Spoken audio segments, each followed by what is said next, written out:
Hello, everybody. So, I've received messages as the news spreads of the halting of CleanSpark. CleanSpark is halted. It's probably a technical reason. There's probably nothing new. Maybe they'll say, "Oh, we finished the acquisition of Grid." It's probably nothing major.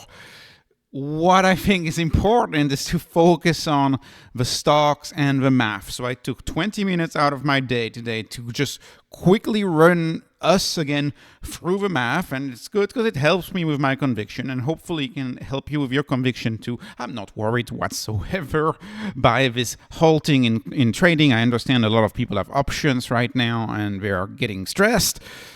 What I want to do is a little bit of a napkin math update as to what could the real value of CleanSpark be. And I'm going to be a little innovative with my metrics today. Wait a second until you see. So the new KPIs, they've released them October 31st, right? 8 days ago. So what do we know? 196,000.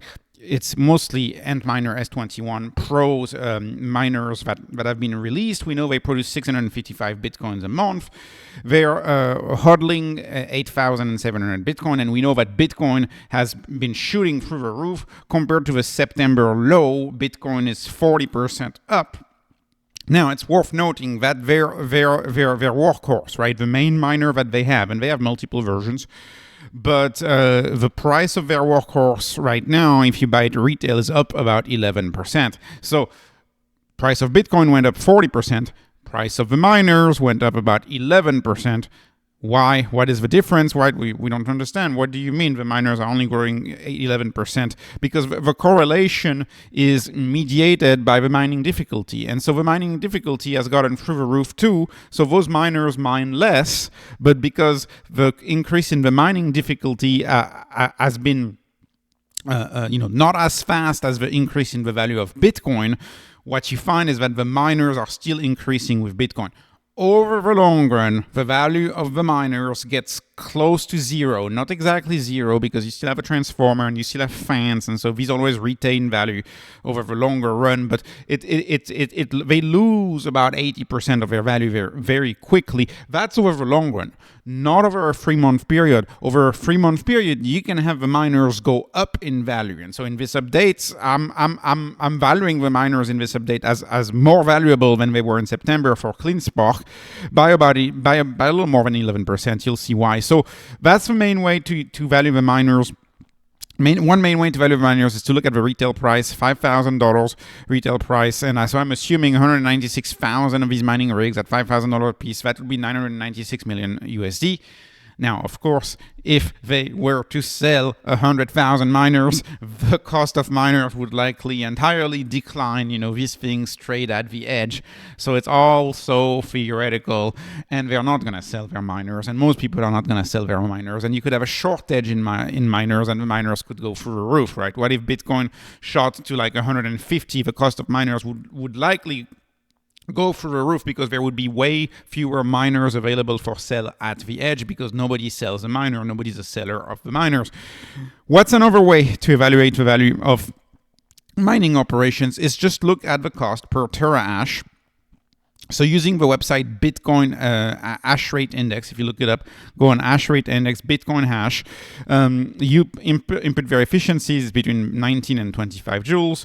This website's telling you that right now the price is about $11.09. Now that doesn't include a lot of the stuff that goes on. It doesn't include this is like the average price. So state-of-the-art brand is Bitmain. That's the best brand. That includes the brands that are less good than Bitmain.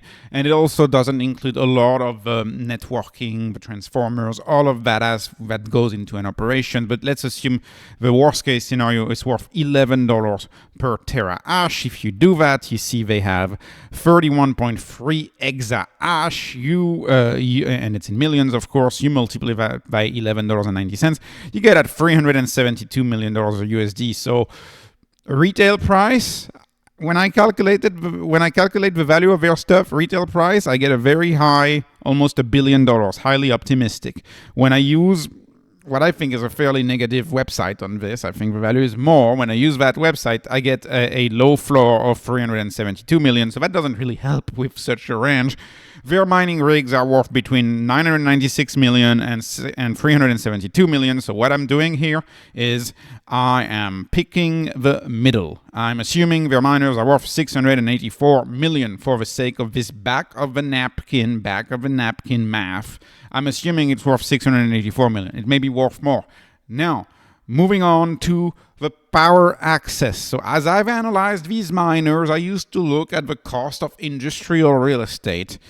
And I've realized that the only thing that matters is the cost of the access to power. Because the real estate, when they acquire a former steel plant, for example, or aluminum plant, which is the typical plant that has access to a lot of power, they really don't care about the shell. They really don't care about the building that's already there. They're going to build a new building. So the cost of access is really the main component of the value of the land. The value of a data center is all in the cost per megawatt access. In a prior video, that was my video in September, looking at acquisitions, I had valued very conservatively the price of power access at $300,000 per megawatt of access. That's what I estimate. And I think it's very conservative. But that's what I estimate, that the price per megawatt hour is about $300,000 per megawatt hour. This passes the sniff test, by the way. This passes the face value test, by the way. If you're a new neighborhood and you want to power 900 homes in a new neighborhood, it would cost you about $300,000 to power 900 homes. Probably, if you divide it, it passes my sniff test, and it's very, very conservative. Actually, it would probably cost much more than $300,000 to power 900 homes. 1 megawatt is about 900 homes worth of power. So put that into perspective. That's more than 100,000 homes. They have secured access between their active 555 megawatt plus their undervalued 175. That was at the last report, by the way, plus what they've announced on October 31st, the acquisition of 400. They hope that acquisition will lead to eventually 400 megawatt in the coming years. That means that total in the coming years, we're going to have 1.1 gigawatts. So you're getting to the level of a nuclear reactor right here. That's how much power that is. 100,000 homes. That's the power that they've secured. So I'm going to quickly finish this looking at the sum of the parts. So what do we have? We have $684 million of mining rigs. We have $340 million worth of power access. $340 million in the value of power access. So that's the value of the land. Then we have the hodl bag. The hodl bag is 8,701 Bitcoin times 76,000. That's 661 million of hodl bag. The sum of the parts analysis of this business. What if they were to sell the business today? It would be the mining rigs plus the value of the power access plus the hodl bag for Bitcoin. So that would be $1.6 billion. That is the tangible assets. That is the highly sellable components of their business, and I'm not including the private jet, and I'm not including the computers or whatever they use. I'm just using the big parts. The enterprise value is $3.39 billion right now. So the value of CleanSpark, right? It's trading at about a 2x above the tangible assets. So the CleanSpark value without all of the tangible assets, what is their value? That would be 3.39 billion. Without everything that you can sell, and so your value would be 1.7 billion.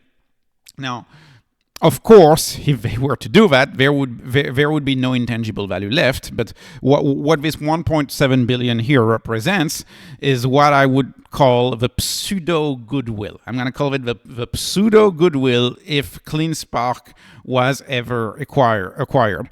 What this represents is all of the work that it took to assemble the business into a money-making machine. So I'm calling it pseudo goodwill. That's what I'm calling it. So let's look at their pseudo goodwill compared to the hodl bag growth, to how much they're growing the hodl bag per year. So it's 1.7 billion of pseudo goodwill, i.e. the value that is intangible, not the value that is resellable today, divided by 655 Bitcoin mined monthly times 76,000 times 12 months. Brief reminder here. I am fully aware that they will mine fewer Bitcoins because of the mining difficulty. But I am also a strong believer that the price of Bitcoin will go up. So I am assuming that this is offset. I'm assuming that the drop in Bitcoin mined is offset by the growth in the value of Bitcoin. For the sake of simplicity, I'm doing that. I'm also not including the share dilution that is done to pay for the expansion of the business. That is all of a bonus. So I'm not assuming there's going to be an increase in hash rate, because I'm not assuming that expansion. So extremely conservative. There's going to be an increase in hash rate. Really, you could expect this number to grow depending on how it all goes. But let's assume this is flat. Let's assume what they made this month is what they're going to make in the future. So you have 1.7 billion divided by 597 million worth of Bitcoin mine. That is a ratio of 2.85 times. 2.85 times pseudo goodwill divided by hodl bag growth. So I just made my own ratio, pseudo goodwill divided by hodl bag growth. That's the fun ratio right here. And you may say, well, wait a minute, they have to pay for that electricity. It's 4.5 cents a kilowatt hour. You're not looking at their profit. You're looking at the fact that they have to pay for that electricity. Well, guess what? They pay for that electricity through dilution. It is the dilution that pays for the electricity because it's more tax efficient to do that.